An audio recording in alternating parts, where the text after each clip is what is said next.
Hello everyone, I am doctor Kanchan Malik, women disease specialist at Meerut. तो आज एक बहुत ही कॉमन टॉपिक के बारे में बात करने जा रही हूँ, जिसे पेन ड्यूरिंग पीरियड्स कहते हैं और मेडिकल लैंग्वेज में इसको डिस्मेनोरिया कहते हैं। पेन क्यों होता है, क्या सबको होता है, क्या इसके ट्रीटमेंट की ज़रूरत है, आज एक एक करके इसी के बारे में समझते हैं।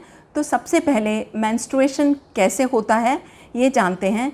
यूट्रस की लाइनिंग को एंडोमेट्रियम कहते हैं और जब एंडोमेट्रियम पूरी बन जाती है तो यूट्रस में एक हार्मोन रिलीज़ होता है जिसको प्रोस्टाग्लैंडिन कहते हैं, जो कि कलेक्टेड ब्लड को स्क्वीज़ करने में मदद करता है। ये जो ब्लड इकट्ठा हुआ और जब यूट्रस ने उसको स्क्वीज़ किया तो जितनी भी ब्लड वेसल्स हैं वो कॉन्ट्रैक्ट करती हैं, उनकी ब्लड सप्लाई ख़त्म हो जाती है और जब ब्लड सप्लाई ख़त्म हो जाती है तो आपको क्रैम्पिंग का पेन होता है।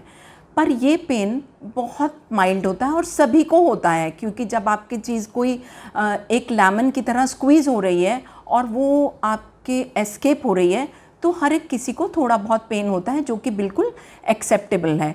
प्रोस्टाग्लैंडिन्स रिलीज़ होने की वजह से हेडेक हो सकता है, माइग्रेन जैसा पेन होता है, वॉमिटिश फील होता है, नॉजिया होता है, डिजीनेस होती है, टायर्डनेस, फटीग, ये सब चीज़ें बिल्कुल नॉर्मल हैं और इसको प्राइमरी डिस्मेनोरिया कहते हैं।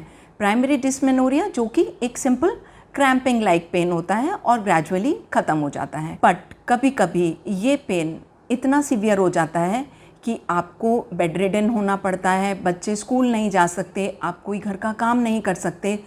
This is called secondary amenorrhea, जिसके पीछे अंडरलाइंग कोई डिसीज़ होती है। डिसीज़ेस कौन सी ऐसी हैं जो कि सेकेंडरी डिस्मेनोरिया को कॉज करती हैं? सेकेंडरी डिस्मेनोरिया का सबसे इम्पॉर्टेंट कॉज है एंडोमेट्रियोसिस। एंडोमेट्रियोसिस के बारे में हम बहुत ज़्यादा डिटेल में पहले भी बात कर चुके हैं, फिर से मैं थोड़ा सा ब्रीफ करने की कोशिश करती हूँ। एंडोमेट्रियोसिस में जो यूट्रस की लाइनिंग है वो यूट्रस के बाहर ग्रो करने लगती है, जैसे ओवरी में, पाउच ऑफ डगलस में जो कि यूट्रस के पीछे का पार्ट होता है, और किसी भी भाग में जहाँ पर ब्लड के निकलने का एस्केप नहीं होता। तो जब ब्लड नहीं निकलेगा और वहाँ पर भी एंडोमेट्रियम ब्लीड करती है तो वो बहुत ज़्यादा पेन करती है और ये पेन इतना सिवियर होता है कि आपको किसी भी मेडिसिन से रिलीफ नहीं मिलता।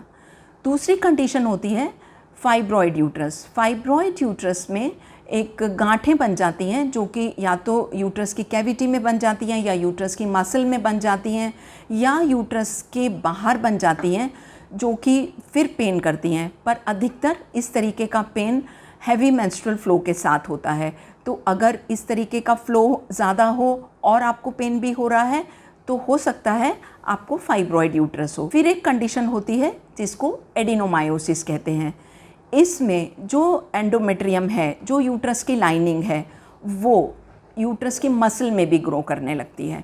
जब यूट्रस की मसल में भी वो ब्लीड करती है, फिर इसका कोई एस्केप नहीं होता और वहाँ पर ब्लीड हो रहा है तो फिर से बहुत पेन होने लगता है। तो एडिनोमायोसिस, एंडोमेट्रियोसिस में पेन बहुत सीवियर होता है। एक कंडीशन और होती है जिसको पीआईडी कहते हैं। इसमें पेल्विस का इन्फ्लामेशन हो जाता है और सारी जितनी भी वेसल्स हैं वो कंजेस्टेड हो जाती हैं, ब्लड सप्लाई बढ़ जाती है। जब ब्लड सप्लाई बढ़ जाती है फिर बहुत पेन होने लगता है। तो ऐसी कंडीशन में भी आपको डॉक्टर से मिलने की ज़रूरत है। कभी कभी अगर आपने कॉपर टी लगवा रखी है उसमें भी पेनफुल पीरियड्स हो जाते हैं। ऐसे में अगर आपको पता है कि आपने आईयूसीडी लगवा रखा है और पीरियड्स पेनफुल हो रहे हैं तो आपको इसको निकालने में ही लाभदायक होगा। तो कुछ कंडीशंस जो सेकेंडरी डिस्मेनोरिया करती हैं उसमें आपको डॉक्टर की सलाह की ज़रूरत है और आपको तुरंत ही ट्रीटमेंट की ज़रूरत है। पेनफुल पीरियड्स अधिकतर क्रैम्पिंग वाले अगर होते हैं तो 1-2 टैबलेट खाने से ही ठीक हो जाते हैं और बहुत ज़्यादा मेडिसिन लेने की ज़रूरत नहीं होती है। पर अगर आपको एक दिन में 3-4 टैबलेट्स लेनी पड़ रही हैं और 3-4 दिन तक लगातार लेनी पड़ रही हैं और आप कोई भी काम करने में असमर्थ हैं, इसका मतलब आपको कहीं ज़रूर अंडरलाइंग कॉज है और इसको सिंपल पेन ना समझें, इसमें आपको डॉक्टर की सलाह की ज़रूरत है। प्राइमरी डिस्मेनोरिया का ट्रीटमेंट बहुत ही सरल है। आपको सबसे इम्पॉर्टेंट तो यही है कि आप रेस्ट करें। रेस्ट करने से काफ़ी हद तक क्रैम्पिंग कम हो जाती है। हॉट वाटर बॉटल फॉर्मेंटेशन भी बहुत मदद करती है। हॉट वाटर बॉटल या हीटिंग पैड से आप अपने एब्डोमेन की सिकाई कर सकते हैं, इससे भी बहुत आराम मिलता है। आप कोई सूदिंग म्यूज़िक सुने, उससे भी आपका ध्यान डाइवर्ट होता है और क्रैम्पिंग कम हो जाती है। आप वॉक करें, थोड़े थोड़े योगाज़ मदद करते हैं इस तरीके की क्रैम्पिंग को ख़त्म करने में। और माइल्ड एंटीस्पाज़मोटिक्स या पैरासीटामॉल लेने का कोई नुकसान नहीं है। आप बहुत आराम से 1-2 टैबलेट ले सकते हैं और अपने काम कर सकते हैं। तो पेनफुल पीरियड्स अगर सिर्फ क्रैम्पिंग है तो एक नॉर्मल चीज़ है, और लेकिन अगर ये पेन बहुत सीवियर होता है और किसी भी दवा से ठीक नहीं होता और 3-4 दिन तक लगातार होता रहता है, जिसमें कि आपकी अपनी एक अनॉयंस बढ़ जाती है और आपकी काम करने की क्षमता कम हो जाती है, ऐसे में आपको एक डॉक्टर की सलाह लेने की ज़रूरत है। आप हमेशा ये समझिए, you are on your periods, you are not down with your periods. Periods is a physiological thing, it is not a pathological thing. So take care of yourself and manage your periods smartly. Bye. If you like this video, please do like, subscribe and share the video.